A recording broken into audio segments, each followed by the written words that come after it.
Hey everybody, this is Peter with Tabletop Gaming Guild, and today we're going to be taking a look at another role-playing game, specifically Blade Runner, the role-playing game by Free League Publishing.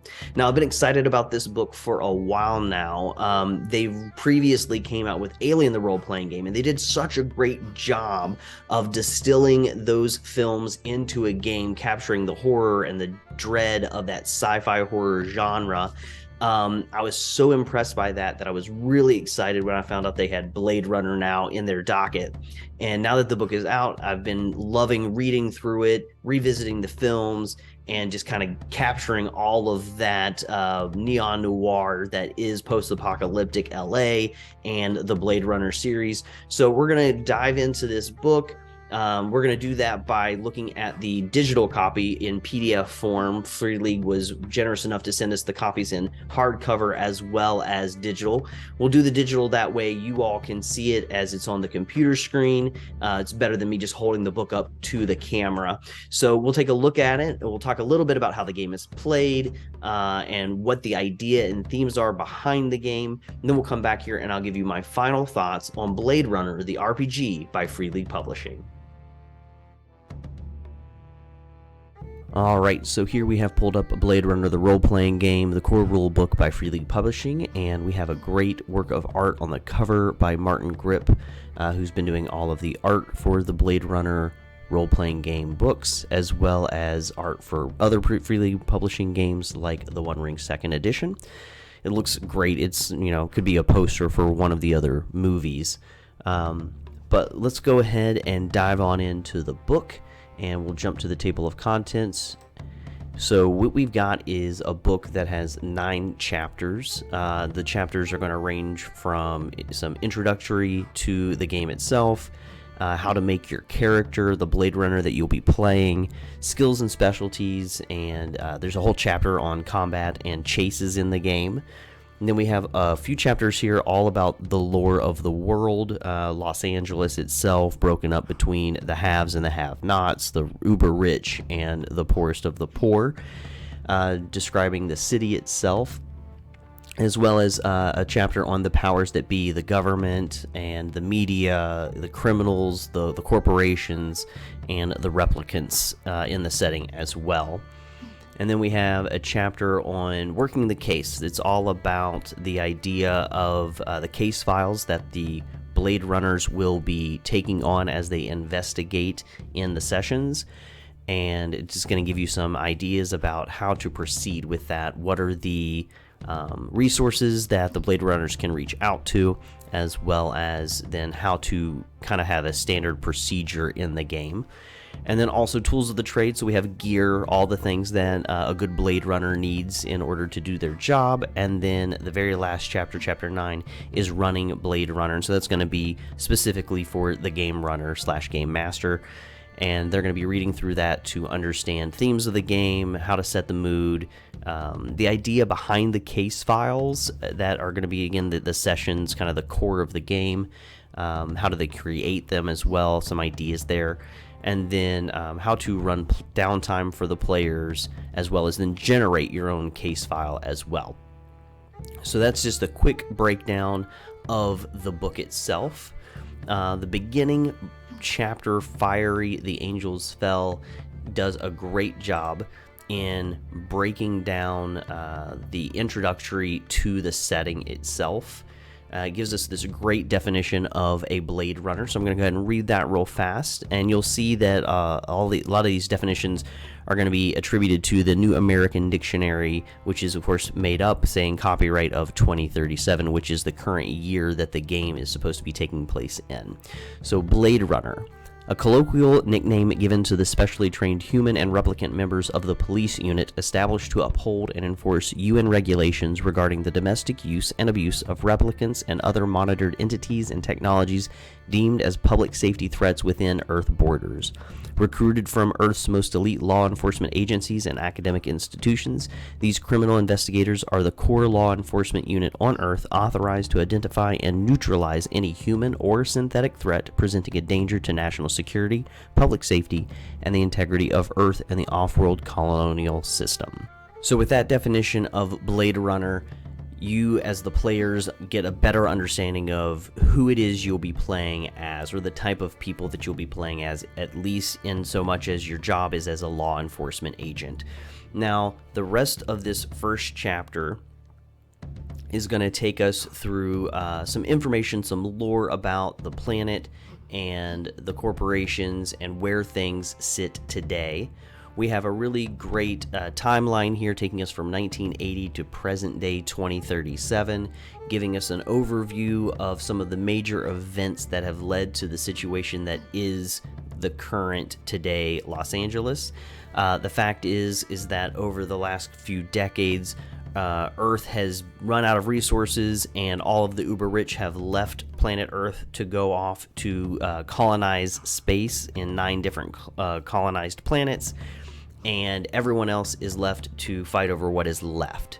So we have the uber rich and the super poor, and again, this game takes place in the kind of post-apocalyptic Los Angeles that is left over. So you will be playing as Blade Runners in the city of Los Angeles, and that's what this next section here kind of goes over, is what is Los Angeles like today.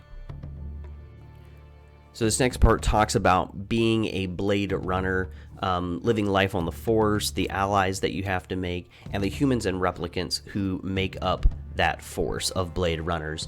So this is kind of a unique idea here in that in the first Blade Runner movie, the idea of a Blade Runner was that you were just out to retire, air quotes, all replicants, because at that point in time, the Nexuses were all seen as dangerous. They had killed people, they had fought back against the humans who created them, and so they were banned by the UN and made illegal. But in this world, in 2037, there's a new version of replicant, the Nexus 9, that has been stated to be no longer a threat to humans. It's under new strictures and unable to hurt people in that way. And so now we have replicants being added back into society. All of the Nexus 9s are only a year old. They've only just been created. And so the players have the option, you'll see here in a little bit, to choose to either play as a human or actually as a replicant in the game. We get into the key themes of the game, which are sci-fi action, character drama, corporate intrigue, moral conflict, and soul searching. Though you will see the focus of the game seems to be playing through these cases that they have to work, that the Blade Runners have to work. Really, the key theme is a focus on character drama and moral conflict, and this is going to come up through a lot of role play.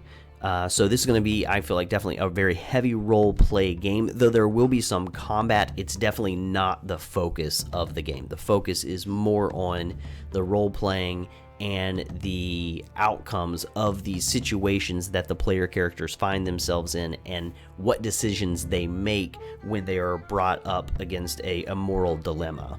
And so this is going to be really interesting, a very different kind of role-playing game than any that I've personally played in the past, with that much of a focus on the characters and their decisions, which I think is really cool and interesting.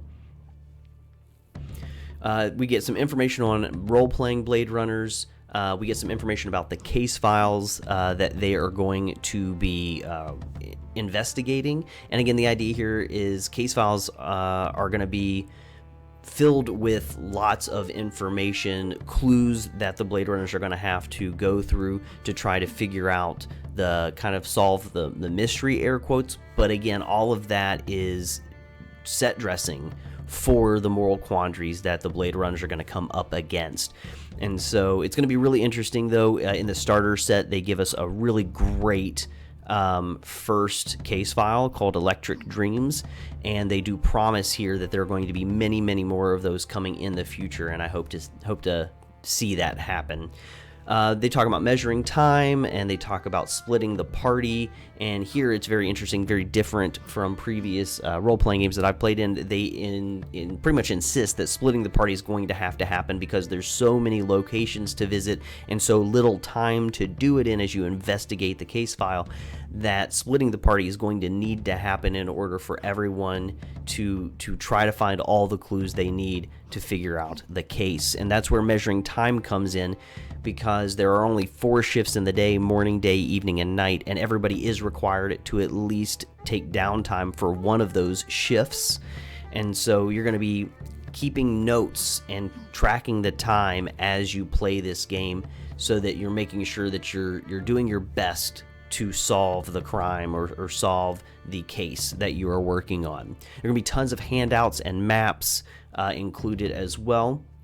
But again, we're going to have a lot of time to really focus on also the personal stories of these players, because that downtime that everybody's required to do each day is not supposed to be skipped over or skimmed over. It's supposed to be focused on for at least a little bit for each of the characters to focus on their personal stories.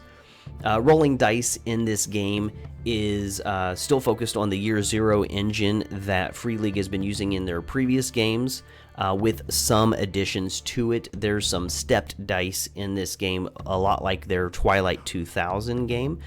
So there's some information here about that.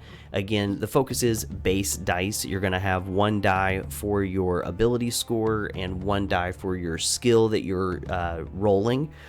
And the dice again are stepped, where if you are there's a grading scale. Your ability could be anywhere from an A, B, C, or D, and your skill the same, A, B, C, or D. And if the skill or the ability is at a D, you're going to be rolling a D6. If your skill or ability is at a C, then you're going to be doing rolling a D8, and then B is a D10 and A is a D12, with the idea that succeeding on a roll is rolling a 6 or higher.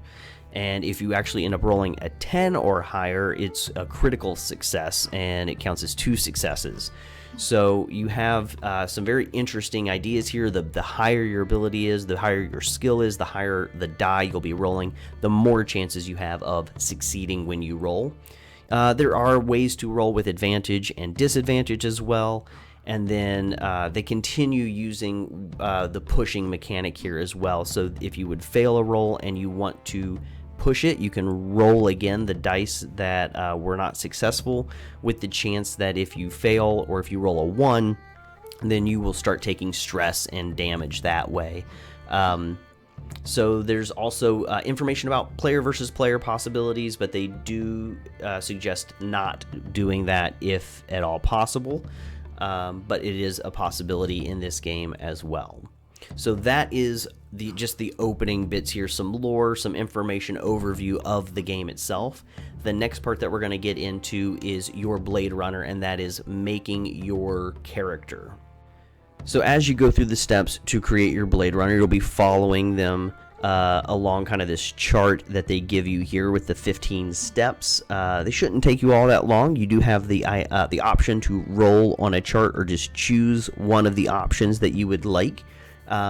But the first thing is to choose whether or not you are a human or a replicant. And if you can't decide, you can even do the option of possibly having a secret replicant. And so the idea there is having your game runner roll the die, and they will know what you actually are.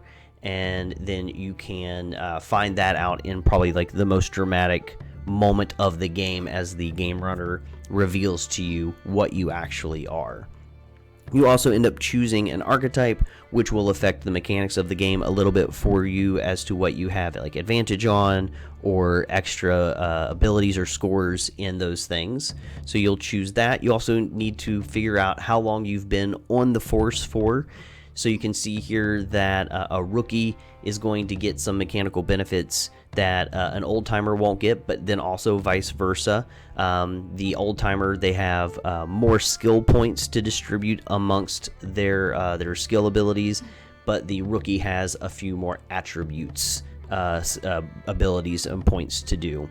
Also, the old-timer has more specialties that they get to start the game with. Now, the attributes of the game are strength, agility, intelligence, and empathy. And once you have figured out your years on the force, you're going to go ahead and figure out your attribute scores.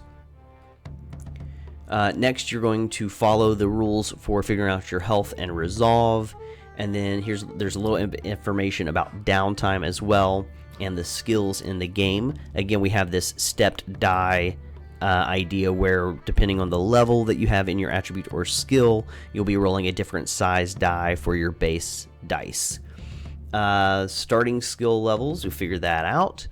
And then after that, you're going to choose your specialty or specialties, depending on how long you've been in the force.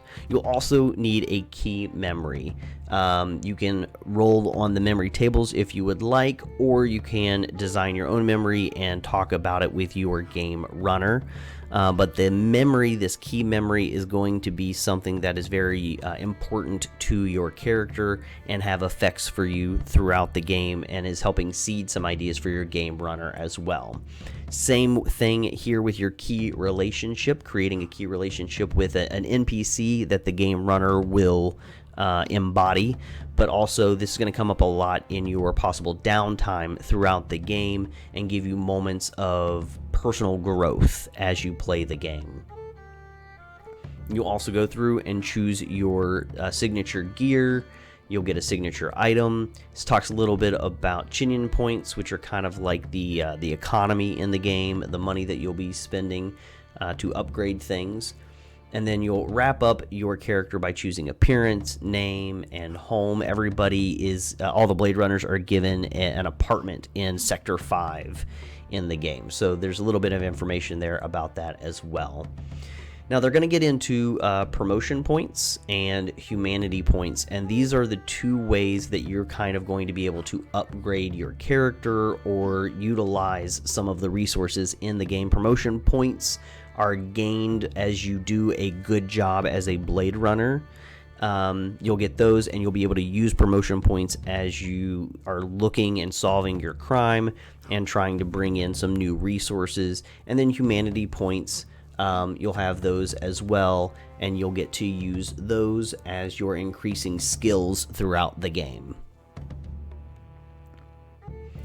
We have all of our archetypes here listed for you to choose from. There's the Analyst, City Speaker, Doxy, Enforcer, Fixer, Inspector, Skimmer, and you have all of those to choose from. And again, you can see that they have key attributes and key skills that you'll have a little bit of a better chance at rolling successes with. Now, the next bit of the game, the skills and specialities, is going to break down a little bit more information about rolling the dice and how to push your rolls if you would like to, so that if you've rolled some failures, you have the better chance of getting a success. Humans can only push a roll once, whereas replicants do have the ability to push a roll twice. But if you were to happen to roll ones on the die as you are doing any of that, you will start to take stress in the game, and that will cause mental damage for your characters. So I think the replicants being able to push the roll twice gives them more opportunity to succeed, but also more opportunity to fail. So that's going to be pretty interesting as well. And they get into the skills here that are in the game. There's 3 skills for each of the attributes, as well as driving, which is the one that doesn't have an attribute with it. It's just your skill, and this is what you'll be using to roll whenever you're driving a vehicle. And you have your list of specialities as well. The next part of the book goes over combat and chases, and again, like most of the time in these games, by Free League Publishing, you'll be rolling your dice, looking for successes to overcome any obstacles that you might run into. The game itself the combat is with maps and zones, so you're not really playing on a gridded map like you do in some other role-playing games. This one is specifically meant to be ranged so that you might be within short range or long range or extreme range, and you'll be able to figure that out according to whatever map it is that you're playing on or that you're looking at as you play.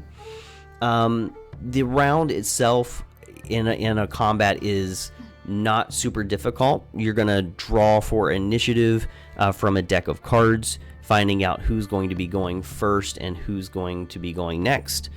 There is the possibility of like a surprise round, and that just means that you get the number 1 card if you do have surprise. And there's the possibility of exchanging initiative too, which is kind of a fun idea to figure out who gets to go first if you maybe want someone else to go before you on your team.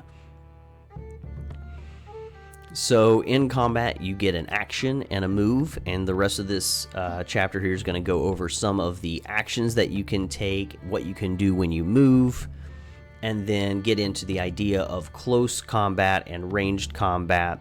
Combat in this game is meant to be quick and deadly, so you're not going to be spending probably a ton of time playing in combat. Again, the majority of this game is going to be played as you are investigating. They do have information here about critical injuries that could happen. Again, deadly is the idea here for combat. There is the chance that when you get into combat, death will possibly occur for characters, so go into combat knowing that as you play. There are ways to recover from the damage that you get from combat if you don't die, as well as the stress that you may gain from being in combat. And then the other thing that I think is really cool here is the idea of chase and vehicle combat. So they have rules for all of that as well. And I think that's going to be a lot of fun. I really like the idea for the chases that they came up with. And that is going to be that those participating in a chase will choose from a list of chase maneuvers in secret and then reveal them at the same time. And also at the same time, the game runner is going to be coming up with obstacles that will affect what people are able to roll or not when they choose their maneuvers. So really cool, hopefully streamlined idea here for chases. But I know I've played a lot of RPGs before where people want to have a chase, and I didn't really have a great rule set for it. And I love that they build that into this because, you know, in a lot of these sci-fi action films, there's eventually going to be that foot chase or that aerial vehicle chase. And this is just a great idea that they have built it in to the rule set itself. The next 2 chapters we're going to have actually just kind of go ahead and skip over because they're so focused on just the lore of the world and the game. It's a lot of kind of info dump. It's great information, but nothing that we need to get into specifically for this video. Just know that Tale of Two Cities, again, really focuses on Los Angeles itself, breaking down the sectors that are there and the important NPCs and places that the players will be able to go to and for the game runner to make sure to utilize. And then the powers that be ends up really focusing on the different organizations, criminal, law enforcement, the corporations, everybody. Again, giving you that lore to build your game and make it feel really lived in. So that's what those 2 chapters are going to be on. And the next thing that we're really going to focus on now in the video is Working the Case, which is Chapter 7. Chapter 7, Working the Case, is all about the resources and the individuals that the Blade Runners are going to be able to utilize while actually working a case file. Again, which is the focus or the crux of the game itself, as there are going to be tons of locations and NPCs for the Blade Runners to interact with, to try to figure out the clues, to crack the case. But again, that case is going to be focused on some very big moral dilemmas that the players will eventually, in the end, have to confront. So they're going to get into a lot of different, again, organizations here with a focus on the LAPD and the UN as well. So good information on the pecking order and the hierarchy of the LAPD. Focus here on the Deputy Chief David Holden, which is going to be the higher up here at the LAPD and someone who you will be utilizing as the game runner to kind of employ and guide your Blade Runners as they start their investigations. There's a bunch of different divisions and units within the LAPD that they give you a breakdown on, a little bit of information about, as well as the Wallace Corporation and the resources that they have available to your Blade Runners. Then there's this really great page here on 163, which is the LAPD resource request, which I would suggest printing out and having at your table. It's also available on the Game Runners screen. If you have the Game Runner screen for Blade Runner, then that information is available to you there as well. But I'd print this out and have it available to your players so that they know what are their options, what are the ways that they can try to gain more information as they are working their case. And then more information here on playing the game, and then some of the assets that are available to the players and to the game runner as well. These are NPCs that have been created for you as you're playing and running the game. This is also a really cool document that I would say that you might want to print out and have available for your players, and that is this faux kind of standard procedure for working a case. And so if you have this printed out and available for your players, or even maybe let them read it ahead of time before coming to the table, this will give them an idea of what it's like possibly to work a case in this game. Same thing here with working a crime scene. And that takes us through the chapter number 7, working the case. This chapter here, chapter 8, is tools of the trade, and it's going to be a focus on the different materials and resources available when it comes to like actual guns, the KIA or the Knowledge Integration Assistant, which is kind of like a retro or a really cool like smartphone. And so just different pieces of machinery and again weaponry that are available to the players as they play. The guns, of course, having different stats and abilities, dice that will be rolled if you are going to use them for damage. And so all of that is through here, as well as not just guns, but there's also some vehicles in here as well that you will see. So here's one right here. Looks kind of like almost a Batmobile kind of thing, which is kind of cool, but it's called the Detective Special Spinner, and this is a hovercraft. So lots of information there for the tools of the trade. Now, the very last chapter here, chapter 9, is running Blade Runner, and again, this is mostly for the game runner, the individual who is going to be running the game for everybody. It reiterates the ideas, the key themes of the game being sci-fi action and character drama, moral conflict, corporate intrigue, and soul searching. It also talks about you're going to be playing the game scene by scene. They talk about trying not to focus on all of the in-between stuff, but getting to the meat of the game. All of those really important NPC interactions and the investigating of the locations. Again, talking about splitting the party and how in this game it's not a bad thing. But if you are splitting the party as the game runner, it's important to be able to cut back and forth between the groups as they're investigating different locations. Also talks about setting the mood. This is definitely a very important part of this game, giving it the right feel as you are playing. And so they give you some very cool ideas for how to do that. And they also then break down for the game runner the anatomy of a case file, the kind of the key points and important portions of each and every case file. And this is a good part for anybody who might decide that they want to try to build their own case file, would be to read through this just to kind of get a good outline of what a case file should contain. And more on that, they actually have ideas for downtime, the ways that you can use your promotion points and your humanity points.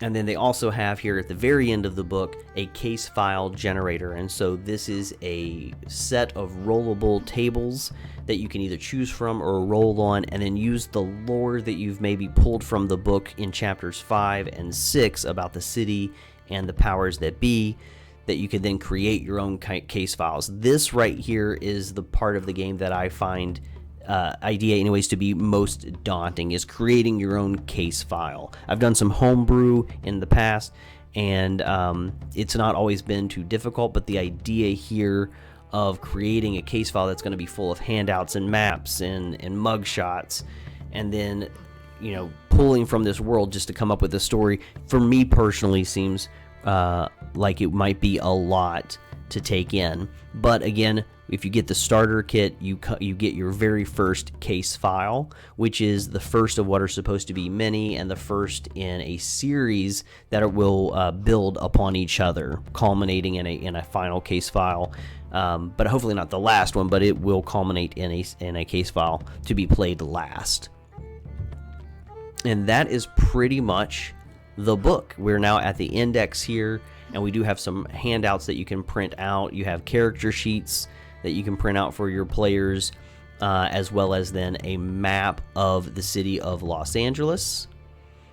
And then you also have here your time tracker that you can keep track of your shifts and the days of your investigation.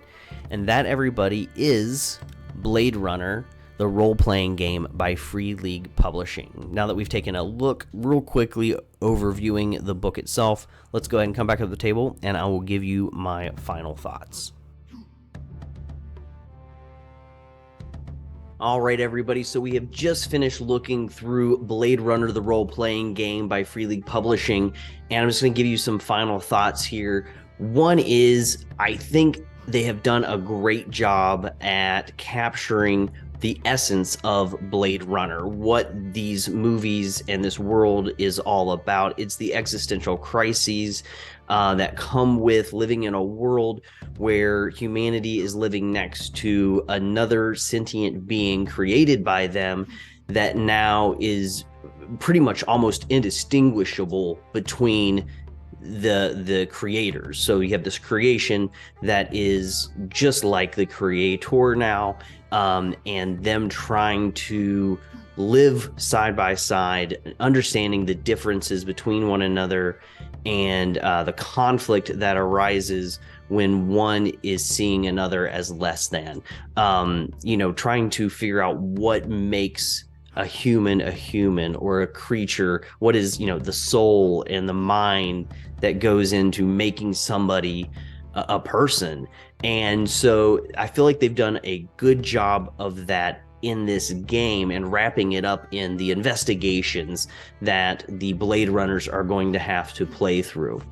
Now, that being said, I think this is a fairly, to me anyways, daunting game as a game runner.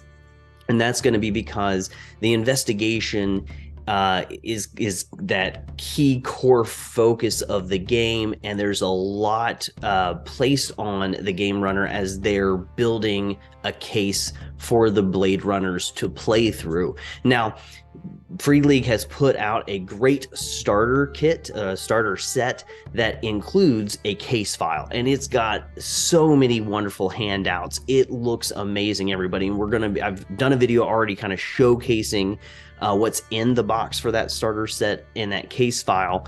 But I'm definitely going to be talking about the actual case file a little bit more in another video. Now, these case files, though, it's so big. Like, I have homebrewed games before for other games, and they do take some time to create NPCs in the world.